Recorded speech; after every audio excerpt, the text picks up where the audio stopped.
मेरे साथ बोलिए, भारत माता की। क्यों भाई, क्या हो गया महेंद्रगढ़ वालों की आवाज को? तीसरी बार हरियाणा में सरकार बनानी है या नहीं बनानी है? अरे जोर से बोलो, बनानी है या नहीं बनानी है? हरियाणा को देश का नंबर 1 राज्य बनाना है या नहीं बनाना है? तो ऐसी आवाज नहीं चलती। पूर्ण बहुमत की भाजपा सरकार के संकल्प की मुट्ठी उठाइए, दोनों हाथ उठाइए, मुट्ठी भींचिए और प्रचंड आवाज से बोलिए, भारत माता की, भारत माता की। मंच पर उपस्थित हरियाणा के पिछड़े समाज से, गरीब घर से आए हुए हमारे लोकप्रिय मुख्यमंत्री श्रीमान नायब सिंह सैनी जी, हमारे प्रदेश अध्यक्ष महोदय मोहनलाल जी, केंद्रीय मंत्री भाई धर्मेंद्र प्रधान जी, आज अहिरवार में आया हूं और यहीं से गुड़गांव तक का पूरा पट्टा का नेतृत्व करने वाले हमारे केंद्रीय मंत्री राव इंद्रजीत सिंह जी, श्री कृष्णपाल गुर्जर जी, यहां के ही धरती पुत्र श्रीमान रामविलास शर्मा जी, कैप्टन अभिमन्यु जी, श्रीमान धनखड़ जी, विधानसभा के अध्यक्ष श्री ज्ञानचंद गुप्ता जी, हमारे प्रभारी सतीश पुनिया, सहप्रभारी श्री सुरेंद्र नागर, यहां के लोकप्रिय सांसद जिनको हमेशा आपका जीत का आशीर्वाद मिला है। धर्मवीर जी जरा खड़े हो जाइए, एक बार आगे आइए, जोर से ताली बजाइए धर्मवीर जी के लिए। श्री रणबीर सिंह जी, उपस्थित सभी मंत्रीगण, सांसदगण, विधायकगण और आज जिनके दर्शन करने के लिए मैं आया हूं, ये हरियाणा के मेरे प्यारे ओबीसी समाज के भाइयों बहनों, आप सभी को मेरा नमस्कार, प्रणाम। भाइयों और बहनों, आज मैं हरियाणा में आया हूं। हरियाणा की भूमि 3 चीजों के लिए, कश्मीर से कन्याकुमारी और कामाख्या से द्वारिका तक का पूरा देश याद करता है। सबसे पहला, यहां की माताओं ने अपने इतने लाल सेना में भेजे हैं। मैं आज जिस भूमि पर हूं, इस भूमि की माताओं ने सबसे ज्यादा अनुपात में अगर सेना में जवान भेजने का काम किया है तो मेरे हरियाणा की माताओं ने किया है। खेल के मैदानों में देश जब तालिका देखता है तो मेडल तो हरियाणा भारत के नाम पे आते हैं, मगर इसके नीचे जाते हैं तो भारत को जो 10 मेडल मिलते हैं उसमें से 7 मेडल मेरा हरियाणा का धाकड़ लेकर आता है। और तीसरा, देश अन्न के क्षेत्र में आत्मनिर्भर नहीं था। जब देश ने ललकार लगाई कि हमारा अन्न हम खुद पैदा करेंगे, तो देश के अन्न के भंडार भरने वाला मेरा हरियाणा का ही किसान था। ये तीनों चीजों के लिए पूरा देश हरियाणा को याद भी करता है, प्रणाम भी करता है। मैं महान स्वतंत्रता सेनानी राव तुलाराम जी को प्रणाम करता हूं, जिन्होंने अंग्रेजों के नाक में दम कर दिया था। और मैं पूरे हरियाणा की जनता को भी प्रणाम करता हूं। 2014, 2019 और दोनों विधानसभाओं ने आपने कमल पर आपका आशीर्वाद दिया, 24 में भी कमल पर आशीर्वाद दिया, अब विधानसभा चुनाव में भी आप आशीर्वाद दोगे, इसका मुझे पूरा विश्वास है। भाइयों और बहनों, आज नायब सिंह जी ने ये बीसी सम्मेलन में, ओबीसी सम्मेलन में, पिछड़ा वर्ग के सम्मेलन में हमेशा हरियाणा के पिछड़ा वर्ग ने भाजपा को आशीर्वाद दिया है। अब भाजपा का भाई ये कर्तव्य बनता है, जो कुछ किया है उससे ज्यादा कर कर हम आपके पास आए। नायब सिंह जी की कैबिनेट ने 3 निर्णय करे हैं। सबसे पहला निर्णय, क्रीमी लेयर की सीमा 6 लाख से बढ़ाकर 8 लाख करने का निर्णय नायब सिंह सैनी भाजपा सरकार ने किया है। इसके साथ साथ 8 लाख गिनने में तनख्वाह भी नहीं गिनी जाएगी और कृषि की आय भी नहीं गिनी जाएगी। अब हर बच्चे को ओबीसी का फायदा मिलेगा। अब तक पंचायतों में जो रिजर्वेशन था उसको भी बदलने का फैसला किया है। पंचायत में 8% रिजर्वेशन ग्रुप ए के लिए था, उसके साथ 5% रिजर्वेशन ग्रुप बी के लिए भी आज से शुरू हो जाएगा। इससे बहुत बड़े हरियाणा की जनता को ये आरक्षण का फायदा मिलेगा। रिजर्वेशन म्युनिसिपल कॉरपोरेशन में भी 5% ग्रुप बी के लिए शुरू होगा, 8% जस का तस रहेगा और ग्रुप बी का रिजर्वेशन 5% ज्यादा मिलेगा। भाइयों बहनों, ये तीनों जो निर्णय है वो प्रधानमंत्री नरेंद्र मोदी की नीति को लागू करने वाले हैं। 2014 में नरेंद्र मोदी जी ने जब पार्लियामेंट के अंदर पहली बार सांसद के नाते पैर रखा और देश के प्रधानमंत्री बने, पूरे देश के सामने भाषण किया था, मेरी ये सरकार दलितों की सरकार है, गरीबों की सरकार है और मेरी ये सरकार पिछड़ों की सरकार है और देश को पहला सशक्त बीसी प्रधानमंत्री देने का काम भारतीय जनता पार्टी ने किया। और आज 71 में से 27 मंत्री पिछड़ा वर्ग के देकर नरेंद्र मोदी जी ने देश भर के और हरियाणा से भी 2 पिछड़े देकर हरियाणा के ओबीसी का सम्मान करने का काम किया है। भाइयों और बहनों, मैं यहां आया हूं तब हुड्डा साहब को जरूर कहना चाहता हूं, हुड्डा साहब, चुनाव आता है तब बीसी बीसी बीसी बीसी की माला जपते हो। कांग्रेस पार्टी हमेशा से पिछड़ा वर्ग की विरोधी रही, ओबीसी की विरोधी रही। सन 57 में ओबीसी के रिजर्वेशन के लिए काका साहेब कालेलकर कमीशन बना, कांग्रेस ने सालों तक इसको लागू नहीं किया। 1980 में इंदिरा गांधी जी ने मंडल कमीशन को ठंडे बस्ते में डाला। 90 में जब लाया गया, राजीव गांधी ने 2 घंटा 43 मिनट भाषण कर ओबीसी के रिजर्वेशन का विरोध। भाइयों बहनों, भारतीय जनता पार्टी ने क्या किया? वो रिजर्वेशन तो मिला ही था, इसके साथ ओबीसी कमीशन को संवैधानिक मान्यता देकर आपको संवैधानिक अधिकार देने का काम हमारे नेता नरेंद्र मोदी जी ने किया। 16 और जातियों को ओबीसी में आरक्षित करने का काम किया और केंद्रीय विद्यालय, नवोदय विद्यालय, सैनिक स्कूल और नीट की परीक्षाओं में 27% आरक्षण पहली बार हमारे नेता नरेंद्र मोदी जी ने देने का काम किया।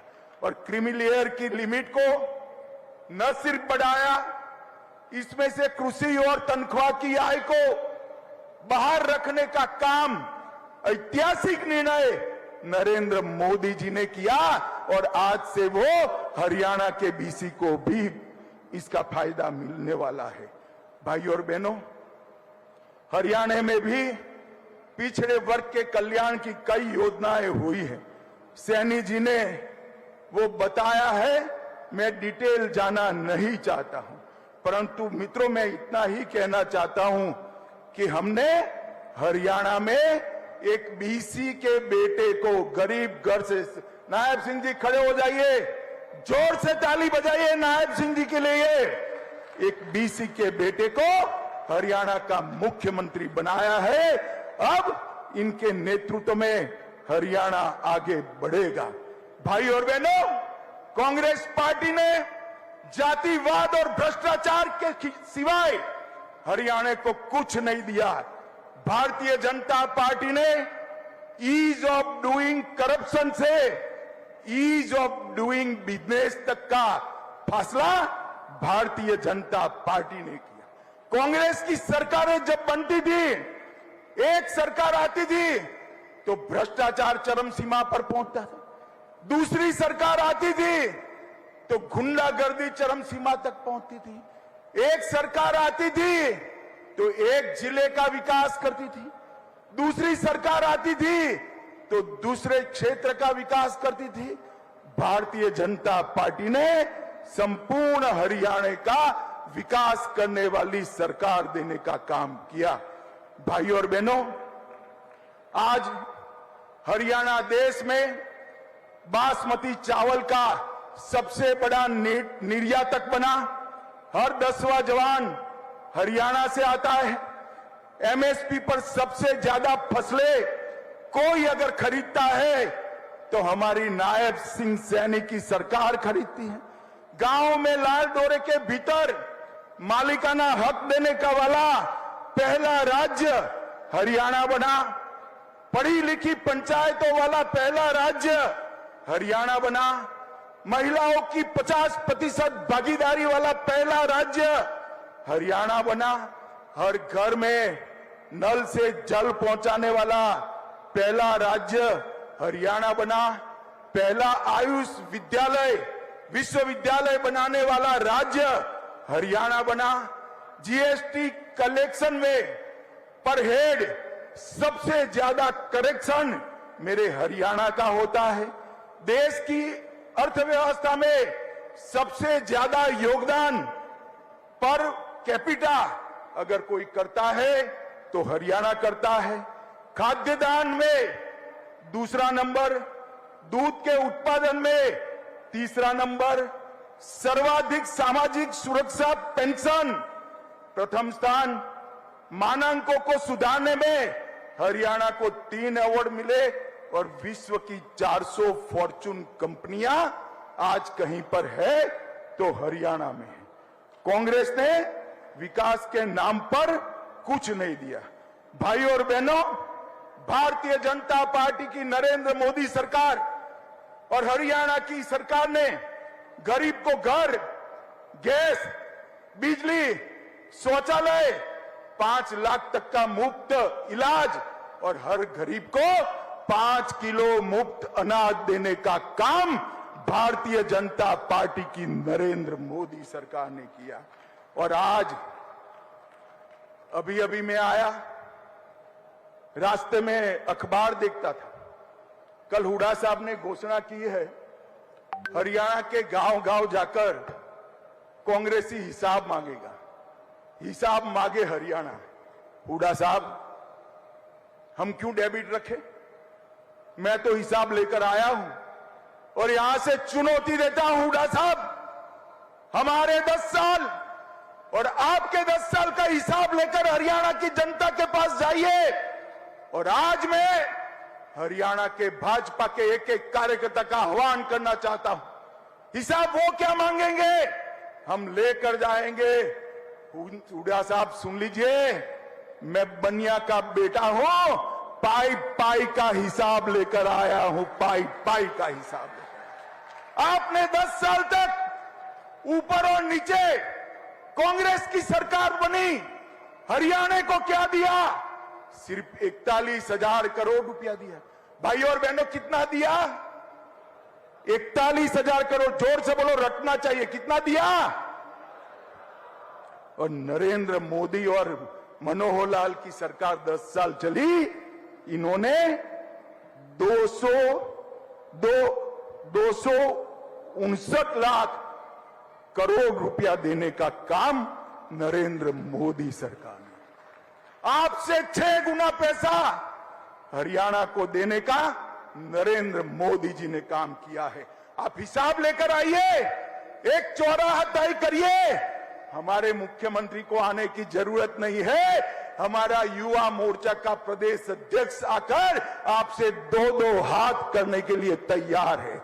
आप क्या हिसाब मांग, आप हिसाब दे सकते हो नौकरियों में करप्शन का, आप हिसाब दे सकते हो जातिवाद फैलाने का, आप हिसाब दे सकते हो पिछड़ा वर्ग को न्याय करने का, आप हिसाब दे सकते हो परिवारवाद का, विकास का हिसाब नहीं दे सकते। ये 10 साल में हरियाणा में 12 एक्सप्रेसवे बनाए, हर राज्य में हर जिला राष्ट्रीय राजमार्ग से जोड़ा, गुरुग्राम सिकंदरपुर बदरपुर से मेट्रो रेल शुरू हुई, हिसार में पहला एयरपोर्ट बना 750 बेड का, रेवाड़ी में एम्स बना, आईआईटी दिल्ली का झज्जर में कैंपस स्थापित किया और 2000 करोड़ से बाड़सा गांव में सबसे बड़ा कैंसर संस्थान बनाने का काम भारतीय जनता पार्टी ने किया है। और भाइयों बहनों, मैं आज यहां से मंच पर से भाजपा के एक-एक कार्यकर्ता को और मेरे बीसी समाज के एक-एक नागरिक का आह्वान करना चाहता हूं। भाजपा के पास हर गांव में कितना हिसाब है हमारे पास कि हर गांव में कितने खर्च किए ये 10 साल में। मैं सिर्फ उदाहरण के लिए 5 गांव का नाम पढ़ता हूं और अमाउंट बोलता हूं। मेरे पास 6225 6225 पंचायतों का हिसाब है। पहले ब्राह्मण माजरा 20 करोड़, जोर से ताली बजाना भाई, ब्राह्मण माजरा पंचायत में 20 करोड़ रुपया भाजपा ने खर्च किया। कलिंगा गांव में 18 करोड़ रुपया खर्च किया है। ती गांव में 85 करोड़ रुपया खर्च किया है। कोरियावास में 517 करोड़ रुपया खर्च किया। आसन कला में 24 करोड़ और खारिया में 22 करोड़ खर्च किया है। मेरे पास हुड्डा साहब आने का हिसाब है। हमारे कार्यकर्ता 6225 की 25 पंचायतों में जाएंगे और हरियाणा की जनता को हिसाब देंगे। मैं साहब नायब सिंह सैनी को कहना चाहता हूं, वो और प्रदेश अध्यक्ष जी ये 6 की 6 पंचायतों के प्रमुखों को मिलकर उनका सम्मान भी करे और हिसाब दी दे। हुड्डा साहब, हिसाब आपको देना है 10 साल के कुशासन का, 10 साल के बीसी के अन्याय का, 10 साल हरियाणा को विकास से महरूम रखने का। आपने हर घर में गैस नहीं पहुंचाया, हमने पहुंचाया। आपने हर घर में बिजली नहीं पहुंचाई, हमने पहुंचाया। आपने हर गांव में टॉयलेट नहीं पहुंचाया, हमने पहुंचाया। आपने हर गांव में पीने का पानी नहीं पहुंचाया, हमने पहुंचाया। और मैं आज भारतीय जनता पार्टी के लाखों कार्यकर्ता और हरियाणा की जनता को देख कहकर जाता हूं, इस सामने जो दीवार है उस पर लिखा हुआ मैं पढ़ पाता हूं, हरियाणा के चुनाव में तीसरी बार भारतीय जनता पार्टी की पूर्ण बहुमत की सरकार बनने जा रही है। और हुड्डा साहब, मैदान में आइए, आंकड़ों के साथ आइए। आप क्या हिसाब मांगोगे? हिसाब तो हम देंगे आपको, और आपसे हिसाब, कांग्रेस से हिसाब हरियाणा की जनता मांगेगी, मेरे बीसी समाज के भाई मांगे। भाइयों बहनों, कर्नाटक में बीसी का रिजर्वेशन छीनकर मुसलमानों को रिजर्वेशन देने का था। यहां पर भी आएंगे तो यही होगा। मैं आप सभी को आश्वस्त करना चाहता हूं, हम मुस्लिम रिजर्वेशन हरियाणा में हमारे प्राणांत से भी नहीं होने देंगे। बीसी के हक की हम संरक्षण करें। भाइयों बहनों, आज मुख्यमंत्री जी यहां बैठे, मैं सैनी जी को ढंग से जानता हूं। एक ऐसा आदमी है कि जो मुख्यमंत्री बनकर भी मुख्यमंत्री नहीं बना है। ये सीएम तो बना है मगर चीफ मिनिस्टर नहीं बना है। ये सीएम बनने के बाद भी कॉमन मैन है, सामान्य लोगों का प्रतिनिधि है, मेरे पिछड़ों आपका प्रतिनिधि है। इसका दरवाजा 24 घंटा 365 दिन आपके लिए खुला रहेगा, मैं आपको गारंटी देकर जाता हूं। और अंत में एक बात कहना चाहता हूं, मोदी जी देश के प्रधानमंत्री तीसरी बार बने हैं। आज एक रहस्य की बात बताता हूं, मोदी जी के दिल में हरियाणा देश में सबसे ऊपर है मेरी बात यहां पर मोदी जी ने संगठन का काम किया है। हर तहसील, हर पंचायत को और हर कार्यकर्ता को नाम से जानते हैं। मोदी जी का अग्रक्रम में सबसे पहला नाम हरियाणा का है। आज मैं बीसी समाज को 3 बड़ी रियायतें हमारे नेता नायब सिंह जी ने दी है और मुझे कहा गया है कि एक ही घंटे में इसका नोटिफिकेशन बाहर हो जाएगा। लीजिए, तो नायब सिंह साहब नोटिफिकेशन भी लेकर आ गए भाई। अभी से ये तीनों रियायतें हमारे ओबीसी समाज को मिलेगी। सीलिंग भी बढ़ी है पंचायत और म्युनिसिपल कॉर्पोरेशन में, और म्युनिसिपैलिटी में रिजर्वेशन भी बढ़ा है। मैं आप सबको अपील करना चाहता हूं, एक बार खड़े होकर ताली बजाकर हरियाणा सरकार का धन्यवाद करिए। ये बहुत बड़ा काम आज हमारे नायब सिंह जी ने किया है। और भाइयों और बहनों, एक वादा लेना है आपसे, दोगे क्या? अरे जोर से बोलो, दोगे क्या? मैं बैसाखियों वाली सरकार के लिए नहीं आया हूं। पूरा बीसी समाज एकत्रित हो और अगले चुनाव में भारतीय जनता पार्टी को आशीर्वाद दीजिए, मोदी जी को आशीर्वाद दीजिए, हमारे मुख्यमंत्री को आशीर्वाद दीजिए और पूर्ण बहुमत की सरकार बनाएं। मुझे बताओ, बनाएंगे क्या? अरे जोर से अंत तक हाथ ऊपर उठाकर बोलो, बनाएंगे। तो मेरे साथ दोनों हाथ उठाइए, उठाइए दोनों हाथ। यहां पर पूर्ण विजय की संकल्प की मुट्ठी बींचे और प्रचंड आवाज से बोलिए, भारत माता की, भारत माता की, वंदे वंदे वंदे। आप सभी का बहुत